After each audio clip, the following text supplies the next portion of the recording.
7 minutes to Cavuto now on day 52 of the oil leaking into the Gulf of Mexico. One thing is perfectly clear. When an oil well breaks a mile below the surface of the ocean and the blowout preventer does not prevent a blowout, we don't know how to fix it. Nobody knows.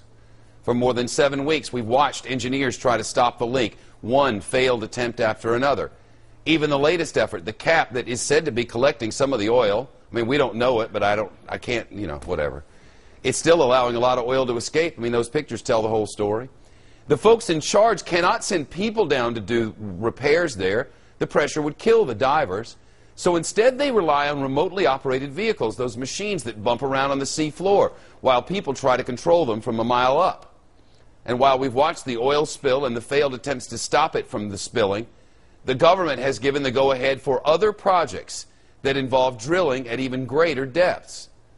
Joining us to talk about it live now is Bob Kavnar. He's a former oil industry executive and founder of the Daily Hurricane blog, which is a fascinating read. Bob, it's great to see you.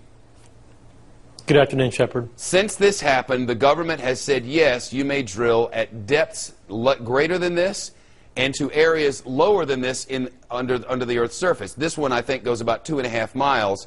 Once you get to the Gulf floor, then it's another 2.5 miles down there. So it's 2.5 miles up this that it broke. We can't get there. We can't plug that hole. We know that. Now it can't be plugged, not with all that pressure in there.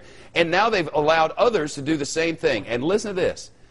If it happens, what they are required to have is an ROV that'll go down to the blowout preventer. But if the blowout preventer fails, there are no provisions. I don't understand it. Help me understand it. Well, Shepard, I got to tell you, after listening to Chris Jones a little while ago talk about his brother, it really drives home the real issue here, and that is the protection of the people of the United States and the wildlife and the ecosystem that these wells sit in. The challenge that we have here is energy supply, obviously, and about 20% of our energy supply comes from the offshore, but that doesn't mean anything if you can't do it safely. And this accident really brings home the fact that we have to rethink all of our deep water exploration where control comes at the subsea level. And I hate that the predicament that we're in now is one that Mary Lander's been talking about a lot down in Louisiana. I don't make any secret about where I come from, and it's not like I don't realize without fishing, Louisiana is screwed, and without oil, Louisiana is screwed, and without both of them, Louisiana's dead. And the thought of them not having either of them is disgusting and vile. But if we can make a hole in our earth which we can't plug, it seems only logical that we shouldn't make the hole. I agree with that. I agree that if you cannot do this safely, if you cannot develop safety systems that prevent an incident from this happening again, we shouldn't do it. We shouldn't have blowout preventers that don't work.